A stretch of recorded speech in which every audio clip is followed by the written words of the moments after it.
कई बार हम सोचते हैं कि हम इतने दिनों से मेहनत कर रहे हैं, हम इतने दिनों से काम कर रहे हैं, हमें इसका फल क्यों नहीं मिल रहा। पर कई बार हमें ये समझ नहीं आता कि जिस जगह पर हम खड़े होकर ये काम कर रहे हैं या जिस जगह पर हम हैं, क्या हम इस जगह के लिए बने हुए हैं। एक बार एक ऊंट का बच्चा अपनी माँ के साथ चिड़ियाघर में था।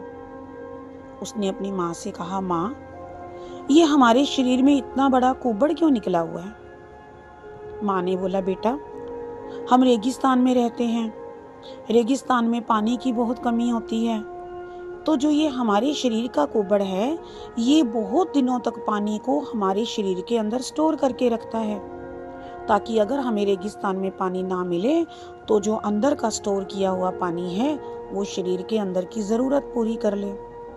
बच्चे को बात समझ आ गई।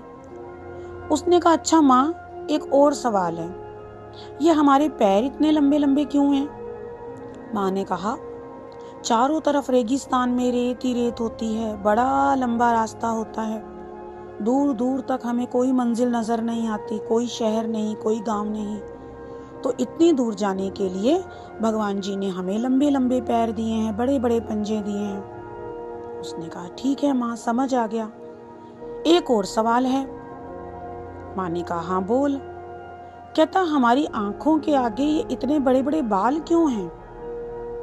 माँ ने फिर जवाब दिया, रेगिस्तान में कितनी रेत होती है, रेत जोर जोर से उड़ती है, तो वो रेत उड़कर कहीं हमारी आंख के अंदर ना चली जाए, इसलिए भगवान जी ने हमारी आंखों के ऊपर बड़े बड़े बाल दिए हैं।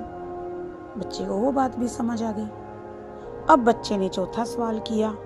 बच्चा है ना, हमारे घर में भी कितने बच्चे होते हैं, उनकी एक के बाद एक सवाल होते हैं, जानने की इच्छा। तो उस बच्चे ने एक और सवाल किया जिसको सुनकर माँ सन्न रह गई, कोई जवाब नहीं दे पाई। बच्चे ने कहा, माँ, अगर हमारे शरीर में कुब इसलिए है कि हमें रेगिस्तान में पानी की कमी ना हो, लंबे लंबे पैर और बड़े बड़े पंजे इसलिए हैं कि रेगिस्तान का लंबा रास्ता हमें तय करना है, आंखों के ऊपर बाल हैं इसलिए कि कहीं रेत का कोई एक कण भी हमारी आंख में ना चले जाए, फिर हम इस चिड़ियाघर में क्या कर रहे हैं। कि सुनकर माँ चुप हो गई, उसके पास कोई जवाब नहीं था। इसी तरह से कई बार हमें होना कहीं और होता है, पर हम होते कहीं और हैं, और जब हम कहीं और होते हैं तो वहां रहकर हम सोचते हैं, हमारी तरक्की क्यों नहीं हो रही है, हमारी प्रोग्रेस क्यों नहीं हो रही है, हम आगे क्यों नहीं बढ़ पा रहे हैं, हमारे साथ ये गलत ही गलत क्यों हो रहा है। तो क्यों ना एक बार जगह बदल कर देखें जिसके लिए हम बने हुए हैं।